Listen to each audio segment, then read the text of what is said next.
Hello दोस्तों, तो जैसा कि पिछले एपिसोड में हमने देखा कि किन्यो हाउफी और सेबल को अपने साथ जियांगलिन रेल्म ले गया था ताकि वहां पर वो दोनों महफूज रह सके। साथ ही साथ किन्यो ने अपने असिस्टेंट को इंपीरियल सिटी भी भेजा था ताकि वो ब्रदर जोंग की इंफॉर्मेशन निकाल सके। बदकिस्मती से शाओयान ब्रदर जोंग के साथ तो नहीं मिल पाती क्योंकि वो वहाँ पर एक बहुत बड़ी हस्ती है, लेकिन यहाँ पर शाओयान को मालूम हो चुका था कि बाइलिंग की बहन अभी भी जिंदा है। ये बात जब शाओयान किन्यो को बता रही थी तभी सेबल ने भी ये सुन लिया था, जो सुनकर वो तो बहुत ही ज्यादा शौक रह जाता है।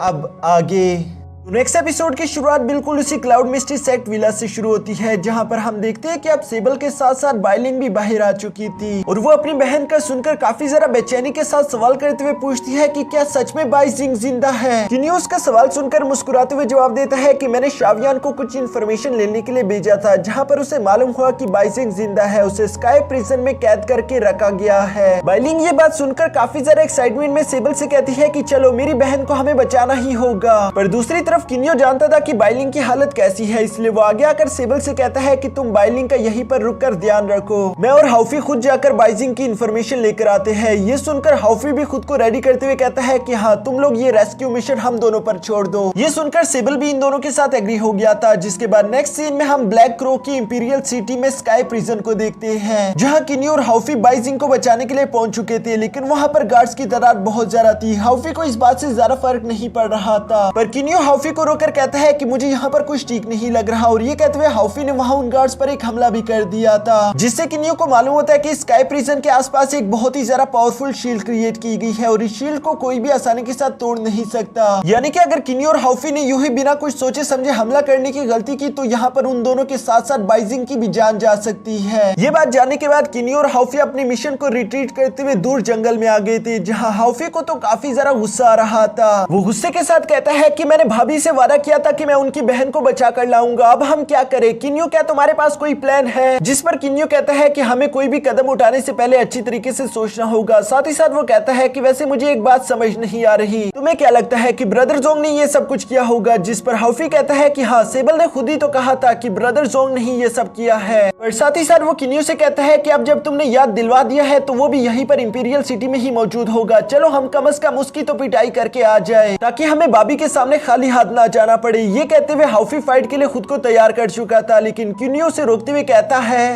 हाउफी, क्या तुम्हें पूरा यकीन है? हो सकता है कि कोई ना कोई मिसअंडरस्टैंडिंग हो चुकी हो। जिस पर हाउफी रुककर सवाल करते हुए कहता है कि कैसे मिसअंडरस्टैंडिंग? किन्यो इसके जवाब में कहता है कि जब हम लोग ह्यूमन वर्ल्ड में मौजूद थे तब हमारे साथ ब्रदर जोंग काफी ज्यादा अच्छा था, वो तो सेबल की काफी रिस्पेक्ट भी करता था, भला वो सेबल को क्यों मारना चाहेगा? मैंने अब तक ब्रदर जोंग को जितना भी समझा है उसके हिसाब से वो कोई बुरा इंसान नहीं। चलो मान भी लेते हैं कि ब्रदर जोंग सेबल को मारना चाहता है, फिर सवाल यही पैदा होता है कि आखिर उसने बाइजिंग को जिंदा क्यों छोड़ा? वो अभी तक जिंदा क्यों है? इसके अलावा भी कहूँ तो ब्रदर जोंग अच्छे से जानता था कि अंकल लैंग कितने ज्यादा पावरफुल इंसान है, और अगर उन्होंने सेबल को मारने की कोशिश की तो अंकल लैंग उन्हें खत्म कर देंगे। हाउफी भी यहाँ पर किन्यो की बातें सुनने के बाद थोड़ी सोच में पड़ गया था। वो कहता है कि तुम बिल्कुल ठीक कह रहे हो, और अगर उसने ये सब करने की गलती की हो तो वो नहीं जानता कि मैं उसकी जान ले लूंगा। किन्यो यहाँ पर हाउफी से कहता है कि मुझे ब्रदर जोंग पर पूरा यकीन है, क्यों ना हम पहले उनसे बात करके देख ले। और ये कहते हुए किन्यो ने ब्रदर जोंग के लिए पैगाम भिजवा दिया था ताकि वो यहाँ पर आकर इनसे मिले। दूसरी तरफ जियांगलिन रेल्म में हम देखते हैं कि बाइलिंग अपने बच्चे को जन्म देने वाली थी, जिसकी वजह से सेबल तो काफी ज्यादा परेशान दिखाई दे रहा था। दूसरी तरफ हम देखते हैं कि आखिरकार ब्रदर जोंग यहाँ किन्यो से मिलने के लिए आ चुके थे, जहाँ पर किन्यो ने बहुत ही अच्छी तरीके से ग्रीट करता है। दूसरी तरफ ब्रदर जोंग भी यहाँ पर किन्यो और हाउफी को देखकर काफी ज्यादा खुश होते हुए कहते हैं कि तुम दोनों तो काफी ज्यादा पावरफुल हो चुके हो। यहाँ पर इन लोगों के दरमियान यूं ही फ्रेंडली बातें चल रही थी, तभी अचानक किन्यो सवाल करते हुए कहता है कि वैसे ये बताओ कि आखिर डेविल एम्परर सेबल को क्यों मारना चाहता है? जिस पर ब्रदर जोंग कहता है कि ये सब मेरी गलती है, ये सब मेरी वजह से हुआ, लेकिन मैं ऐसा खुद से नहीं चाहता था, मुझे समझाने का मौका दो। किन्यो ब्रदर जोंग पर काफी ज्यादा यकीन करता था, इसलिए हम देखते हैं कि किन्यो अपने जियांगलिन रेल्म आर्टिफैक्ट का इस्तेमाल करते हुए सेबल से कहता है कि बाहर आ जाओ, ब्रदर जोंग तुमसे कुछ बात करना चाहते हैं। जो सुनकर हम देखते हैं कि सेबल उस आर्टिफैक्ट से बाहर आ गया था, लेकिन वो अपने सामने ब्रदर जोंग को देखकर काफी ज्यादा गुस्से में कहता है कि तुम गद्दार, आखिर यहाँ पर क्या कर रहे हो? मैं तुम्हें जिंदा नहीं छोड़ूंगा। और ये कहते ही सेबल ने आगे बढ़ते हुए ब्रदर जोंग पर हमला करना शुरू कर दिया था, जिसके बदले में ब्रदर जोंग सिर्फ उसे डॉज करते हुए खुद को बचा रहा था। यहाँ पर हाफी सेबल को रोकने की कोशिश करता है, लेकिन दूसरी तरफ सेबल तो कुछ सुनने के लिए तैयार ही नहीं था। वो लगातार अपने स्पीयर का इस्तेमाल करते हुए ब्रदर जोंग पर हमले करते ही जा रहा था, जिस पर किन्यो आखिरकार कहता है कि रुक जाओ सेबल, हमारे बीच कोई मिसअंडरस्टैंडिंग हो चुकी है। लेकिन दूसरी तरफ सेबल गुस्से में पागल होते हुए कहता है कि भाई आखिर मैं कैसे रुक जाऊँ, ये वही इंसान है जिसकी वजह से बाइलिंग की पूरी फैमिली मारी गई। और ये कहते हुए सेबल ब्रदर जोंग पर एक पावरफुल अटैक करने ही वाला था, लेकिन तभी किन्यो बीच में आकर उन दोनों को साइड पर हटा देता है। वो सेबल से कहता है कि हमने ब्रदर जोंग को यहाँ पर इसलिए बुलाया है ताकि हम लोग बाइजिंग को बचाने का कोई प्लान बना सके। साथ ही साथ मुझे लगता है कि तुम लोगों के बीच कोई गलतफहमी हो चुकी है, इसलिए ब्रदर जोंग को अपनी बात कहने का मौका दो। साथ ही साथ वो ब्रदर जोंग से कहता है कि तुम जो भी कहोगे सच कहोगे, अगर तुमने झूठ कहा तो भूल जाऊंगा मैं कि तुम हमारे दोस्त हो। इस पर ब्रदर जोंग एग्री हो चुके थे। दूसरी तरफ हाफी सेबल को शांत कराते हुए कहता है कि पहले उसकी पूरी बात तो सुन लो, हो सकता है कि ब्रदर जोंग का इसमें कोई हाथ ना हो। जिस पर सेबल भी शांत होते हुए ब्रदर जोंग से कहता है कि बताओ डेविल एम्परर आखिर मेरी जान के पीछे क्यों पड़ा हुआ है। ये सुनकर ब्रदर जोंग ने बताना शुरू कर दिया था कि सेबल तुमसे मुलाकात करने के बाद मैंने ये सारी रिपोर्ट जाकर डेविल एम्परर को बताई। मैंने उन्हें बताया कि आज मैं अपने एक पुराने दोस्त सेबल से मिला, जो कि एक super great mutated secret beast है। हम लोगों की पहली मुलाकात ह्यूमन रेल में हुई थी। ये सुनकर तो डेविल एम्परर काफी ज्यादा शॉक हो गए थे। ब्रदर जोंग तो सेबल को बस इंट्रोड्यूस करवा रहे थे। वो डेविल एम्परर से कहता है कि आप रॉक्स फैमिली से बिलोंग करते हो, और मुझे लगता है कि सेबल भी रॉक फैमिली का ही हिस्सा है, क्योंकि उसके पास आपकी तरह कल्टीवेशन यूनिक बॉडी मेथड्स हैं। साथ ही साथ ब्रदर जोंग ने यहाँ पर यह भी पूछ लिया था कि आप क्या सेबल के ओरिजिन के बारे में जानते हैं, कि उसके माँ बाप कौन है, आखिर वो कहाँ से आया। वो तो बस यही सोच रहे थे कि डेविल एम्परर भी रॉक फैमिली से बिलोंग करता है, तो शायद उनके पास सेबल की ओरिजिन इंफॉर्मेशन हो। लेकिन दूसरी तरफ डेविल एम्परर तो यहाँ पर मास्टर जोंग से कहता है कि सेबल से तुम्हारा कोई लेना देना नहीं, इसलिए उसके बारे में कोई सवाल मत करो। ये सुनकर हाफी अचानक सवाल करते हुए कहता है कि वैसे ये डेविल एम्परर को सेबल के बारे में सुनकर अचानक ही क्या हो गया। जिस पर किन्यो कहता है कि उनके एटीट्यूड में ये चेंज, मुझे लगता है कि वो सेबल के बारे में बहुत कुछ जानते हैं। मास्टर जोंग भी कहते हैं कि हाँ किन्यो तुमने बिल्कुल ठीक कहा, वो सेबल के ओरिजिन के बारे में जानते हैं, और वो बस नहीं चाहते कि इसके बारे में किसी और को कुछ मालूम हो, इसलिए उन्होंने मुझे भी कुछ नहीं बताया। अब यहाँ पर जब इन लोगों की सारी मिसअंडरस्टैंडिंग क्लियर हो चुकी थी, इसके बाद किन्यो कहता है कि ब्रदर जोंग मुझे आपसे एक और बात भी करनी है, जिस पर ब्रदर जोंग पहले ही समझ चुका था। वो कहते हैं कि तुम जरूर बाइजिंग के बारे में बात करना चाहते हो। बाइजिंग की फिक्र मत करो, वो अभी तक जिंदा और ठीक है। डेविल एम्परर ने उसे कैद करके इसलिए रखा हुआ है ताकि वो सेबल के लिए चारा बिछा सके। जैसे ही वो उसका इस्तेमाल करके सेबल को पकड़ ले, तब वो इन दोनों को जान से मार देगा। ये सुनकर किन्यो कहता है कि ब्रदर जोंग मुझे आपसे एक फेवर चाहिए, मैं चाहता हूँ कि जितना हो सके आप बाइजिंग की हिफाजत करो, ताकि हम तीनों अपनी कल्टीवेशन पर ध्यान दे सके। जियांगरेल रेल में हम लोगों की कल्टीवेशन तेजी के साथ आगे बढ़ पाएगी, और जैसे कुछ सालों में हम लोग पावरफुल हो जाए तो हम लोग वापस आकर बाइजिंग और तुम्हें बचा लेंगे। ये सुनकर ब्रदर जोंग कहता है कि तुम बिल्कुल फिक्र मत करो, हमारी दोस्ती के लिए मैं कुछ भी करूंगा, फिर चाहे मुझे इसकी कोई भी सजा मिले। अभी के लिए किन्यो, हाफी और सेबल तीनों मिलकर भी डेविल एम्परर की जितने पावरफुल नहीं थे, इसलिए वो तीनों वापस से जियांगरेल रेल में आ जाते हैं। इसके बाद नेक्स्ट सीन में हम देखते हैं जहाँ पर सेबल की एक बहुत ही क्यूट सी बेटी हो चुकी थी। सेबल खुश होते हुए उसका नेम हेटोंग रख देता है। हेटोंग दिखने में तो काफी ज्यादा क्यूट थी, हाफी को भी वो क्यूट लगती है, लेकिन हाफी की साथ ही साथ आदत है कि वो हर किसी को परेशान करता है, इसलिए उसने हेटोंग को भी परेशान करना शुरू कर दिया था। दूसरी तरफ किन्यो हेटोंग को देखकर मुस्कुराते हुए कहता है कि हेटोंग बिल्कुल सेबल की तरह लग रही है, याद है सेबल जब तुम मुझे पहली दफा मिले थे तो तुम भी बिल्कुल हेटोंग की तरह दिखते थे, और अब मुझे यकीन नहीं आता कि तुम्हारी शादी हो गई, इवन कि अब तुम्हारा भी एक बच्चा है, तुम्हारी जिम्मेदारियां पहले से काफी ज्यादा बढ़ चुकी है। सेबल के लिए आज का दिन काफी ज्यादा खुशी भरा था, इसलिए वो किन्यो से मुस्कुराकर कहता है कि इस जिम्मेदारी के लिए मैं तैयार हूँ। अब इसके बाद हमें कुछ सालों बाद का सीन दिखाया जाता है, जहाँ हेटोंग अब थोड़ी सी बड़ी हो चुकी थी, उसे उड़ना आ चुका था। अब इसके बाद उसकी बारी थी कि वो हाफी को परेशान करे, जबकि दूसरी तरफ वो अपने किन्यो चाचू से काफी ज्यादा प्यार करती थी। हम देखते हैं कि किन्यो अपनी जगह पर बैठकर कल्टीवेशन कर रहा था। वो देखता है कि वो अभी भी अपने ब्लैक होल रेल्म से निकल नहीं पा रहा। उसे समझ नहीं आ रहा था कि आखिर इतनी सारी कल्टीवेशन और एनर्जी देने के बावजूद भी अपने ब्लैक होल रेल्म को मैं पास क्यों नहीं कर पा रहा। किन्यो को ये बात काफी ज्यादा परेशान कर रही थी। इसके बाद नेक्स्ट डे हम देखते हैं कि वुलान यहाँ पर हेटोंग के साथ खेल रहा था, तभी किन्यो भी वहाँ पर आ जाता है, जो कि हेटोंग को देखकर कहता है कि यकीन नहीं आता ये इतनी जल्दी जल्दी बड़ी हो रही है, जबकि साथ ही साथ वुलान से कहता है कि मुझे लगता है तुमने खुद का लेवल ब्रेक थ्रू कर लिया है। वुलान भी मुस्कुराकर किन्यो को जवाब देते हुए कहता है कि हाँ तुमने बिल्कुल ठीक कहा, जियांगरेल रेल्म की एसेंस की वजह से मैं खुद के लेवल को ब्रेक थ्रू करके आखिरकार लेवल 8 पर पहुंच चुका हूँ। किन्यो ने कांग्रेचुलेशन कहने के बाद पूछता है कि क्या आप किसी ऐसे कल्टीवेशन टेक्निक के बारे में जानते हैं जिससे मैं अपने बॉडी स्किल्स को बढ़ा सकूं। ये सुनकर वुलान जवाब देता है कि डार्क स्टार स्टार के लोग जो एक कल्टीवेशन टेक्निक का इस्तेमाल करते हैं उसकी मदद से अपने बॉडी स्किल्स को आप और ज्यादा मजबूत बना सकते हो। और साथ ही वो किन्यू को बताता है कि तुम्हारा एक पावरफुल बीस्ट भी डार्क स्टार से ही बिलोंग करता है, तो उसके पास ये टेक्निक जरूर होगी। जो सुनकर किन्यू फौरन से उसी डायनो बीस्ट के पास आ चुका था। यहाँ पर वो डायनो बीस्ट किन्यू पर हमला करते हुए कहता है कि अगर तुम्हें मेरी बॉडी फोर्जिंग टेक्निक सीखनी है तो उसके लिए तुम्हें मेरे साथ 100 साल तक लड़ना होगा। यह हमारे ट्राइनोसोरस क्लैन की एक बहुत ही ज्यादा पावरफुल कल्टीवेशन टेक्निक है, ये मैं तुम्हें फ्री में नहीं दे सकता। और वैसे भी यहाँ जियांगरेन लैंड में कोई नहीं होता जिसके साथ हम लोग फाइट कर सके, ये जगह बहुत ज्यादा बोरिंग हो रही है। किन्यू ये सारी बातें सुनने के बाद बिना इनकार करते हुए कहता है कि ठीक है, मैं तुमसे लड़ने के लिए तैयार हूँ। और ये कहती है उसने आगे बढ़कर उस डायनो बीस्ट पर हमला करना शुरू कर दिया था। इसी तरह से लड़ते लड़ते अब पूरा आधा घंटा गुजर चुका था, जिसके बाद हम देखते हैं कि वो डायनो बीस्ट जमीन पर पड़ा हुआ था। वो किन्यू से कहता है कि रुक जाओ, मैं जानता हूँ कि तुम बहुत ज्यादा पावरफुल हो, अब बस करो, मैं और ज्यादा पिटाई नहीं खा सकता। जिस पर किन्यू कहता है कि आखिर ऐसे कैसे हो सकता है, मैंने तुमसे वादा किया था कि मैं अगले 100 साल तक तुमसे फाइट करूंगा।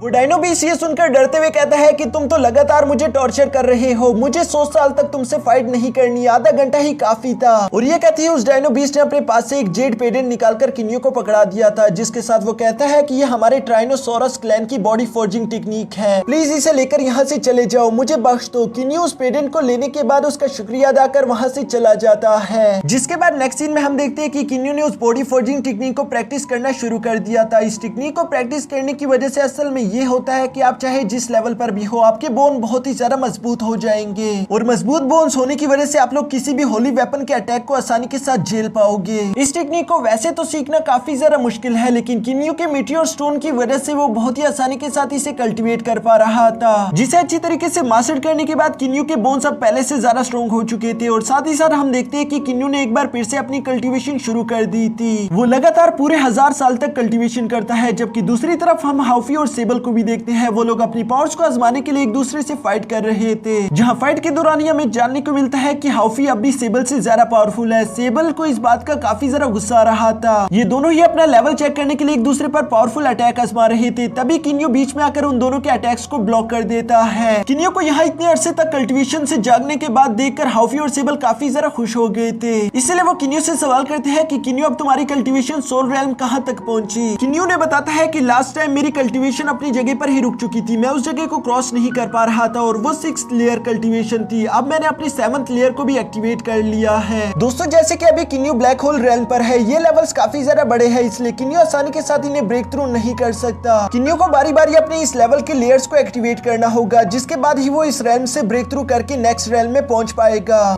यहाँ पर किन्यू अभी अपने भाइयों से बात कर ही रहा था, तभी अचानक वहाँ पर हे टोंग आ जाती है, जो कि अब पहले से काफी ज्यादा बड़ी हो चुकी थी। साथ ही साथ उसने ह्यूमन फॉर्म भी एक्टिवेट कर लिया था। वो किन्यू को देखकर खुश होते हुए कहती है कि किन्यू अंकल, आखिर 1000 साल तक कल्टीवेशन करने के बाद आप वापस आ ही गए। हाउफी अंकल और पापा तो एक दूसरे के साथ हमेशा फाइट करने में लगे रहते हैं, मेरे साथ खेलने के लिए कोई नहीं होता। जिस पर किन्यू से कहता है कि आप फिक्र मत करो, मैं वापस आ चुका हूँ ना, अब हम जी भरकर खेला करेंगे। हे टोंग भी ये सुनकर खुश होते हुए कहती है कि आप मेरे सबसे फेवरेट अंकल हो। दूसरी तरफ हाउफी को ये बात काफी बुरी लगती है। वो हे टोंग से नाराज होते हुए कहता है कि तुमने तो मेरा दिल तोड़ दिया। जब तुम्हारा हेवनली एग्जाम हो रहा था तब मैं तुम्हारी हिफाजत कर रहा था, और अब देखो तुम्हारा फेवरेट अंकल किन्यू है। जिस पर हे टोंग उसका मजाक दोबारा से बनाना शुरू कर देती है। ये देखकर हाउफी को गुस्सा आ गया था। वो कहता है कि शैतान लड़की, मैं तुम्हें जिंदा नहीं छोड़ूंगा। और ये कहते हुए हाउफी बाइटोंग के पीछे पड़ जाता है। अब यहाँ पर बाइलिंग भी सेबल के पास आ चुकी थी, जहाँ सेबल किन्यू से कहता है कि अब हम लोगों का लेवल काफी अप हो चुका है, क्या अब हम लोग बाइजिंग को बचाने के लिए जा सकते हैं। जिस पर किन्यू कहता है कि हमारा लेवल इतना तो नहीं कि हम लोग डेविल एम्परर से टकरा सके, लेकिन हाँ इस लेवल के साथ हम लोग अभी के लिए बाहर तो जा सकते हैं। अगर हम लोगों का सामना डेविल एम्परर से हो गया तब हम लोग जियांगरेन रेल्म में वापस आ जाएंगे। सेबल को किन्यू का ये प्लान अच्छा लगता है, जिस पर किन्यू कहता है कि ठीक है, मुझे मास्टर जोंग को खबर पहुंचवानी होगी कि हम लोग आ रहे हैं। इसके बाद सीन शिफ्ट होकर यहाँ इंपीरियल सिटी के स्काई प्रिजन पर आ जाता है, जहाँ बाइजिंग को कैद करके रखा हुआ था। बाइजिंग खाना नहीं खा रही थी, जिसकी वजह से वहाँ पर मौजूद गार्ड को काफी ज्यादा गुस्सा आ रहा था। वो बाइजिंग से कहता है कि शुक्र करो मास्टर जोंग तुम्हें मारना नहीं चाहते, उनका हुक्म है, नहीं तो अब तक मैं तुम्हारी जान ले चुका होता। चलो कोई बात नहीं, उनका हुक्म है कि मैं तुम्हें जान से नहीं मार सकता, पर तुम्हें थोड़ा हर्ट तो कर सकता हूँ। और ये कहते हुए वो अपनी थंडर पावर का इस्तेमाल करते हुए बाइजिंग को चोट पहुंचाने ही वाला था, लेकिन तभी मास्टर जोंग वहाँ पर आ जाते हैं, जिसने उस सोल्जर को पकड़कर दूर पटक दिया था। यहाँ पर वो सोल्जर डरते हुए कहता है कि मुझे माफ कर दे, मुझसे गलती हो चुकी है। ब्रदर जोंग उसे इग्नोर करते हुए सीधा अंदर जाकर बाइजिंग को आजाद करवा देता है। साथ ही साथ वो वो बाइजिंग से कह रहा था कि चलो मुझे फॉलो करो। ये कहते वो बाइजिंग को इस प्रिजन से बाहर लेकर जा रहा था, लेकिन वो गार्ड ऐसा होने नहीं दे रहा था। वो मास्टर जोंग से कहता है कि डेविल एम्परर ने कहा था कि ये लड़की यहाँ से कहीं नहीं जा सकती, लेकिन ब्रदर जोंग को उस गार्ड की बात अच्छी नहीं लगती। वो गुस्सा होते हुए कहता है कि डेविल एम्परर यहाँ पर मौजूद नहीं है और ये उन्हीं का हुक्म है। अगर अभी के अभी तुम मेरे सामने से नहीं हटे तो मैं तुम्हारी जान ले लूंगा। जिस पर वो सोल्जर डरते हुए फौरन से उनके सामने से हट चुका था। इसके बाद नेक्स्ट सीन में हम देखते हैं जहाँ पर किन्यो, सेबल और हाउफी पहले से ही इन दोनों का इंतजार कर रहे थे। थोड़ी देर बाद मास्टर जोंग भी बाइजिंग को लेकर वहाँ पर पहुंच जाते हैं। सेबल बाइजिंग को देखकर काफी ज्यादा खुश हो गया था, लेकिन दूसरी तरफ बाइजिंग बहुत ही ज्यादा उदास लग रही थी। ऐसा लग रहा था जैसे कि वो होश में नहीं है। साथ ही साथ यहाँ पर बाइजिंग की आंखें भी चमकना शुरू कर देती है, जिसकी वजह से इन लोगों की लोकेशन दूसरी तरफ डेविल एम्परर को मिल चुकी थी। हम देखते हैं कि अचानक ही उस जगह का मौसम खराब होना शुरू हो गया था, जहाँ पर डेविल एम्परर का एक बहुत ही ज्यादा पावरफुल वॉरियर वहाँ पर पहुंच जाता है। इस वॉरियर का नाम आउकू था, जो कि किन्यू से भी ज्यादा पावरफुल एक लेवल 8 का वॉरियर है। वो यहाँ आते साथ ही कहता है कि अच्छा तो तुम हो वो सेबल जिसे डेविल एम्परर ने मारने का हुक्म दिया था। किन्यू यहाँ पर उस वॉरियर को देखकर काफी ज्यादा शॉक हो गया था, क्योंकि किन्यू देख पा रहा था कि ये वॉरियर तो बहुत ही ज्यादा पावरफुल है। और इसी के साथ हमारा ये एपिसोड यहीं पर खत्म हो जाता है।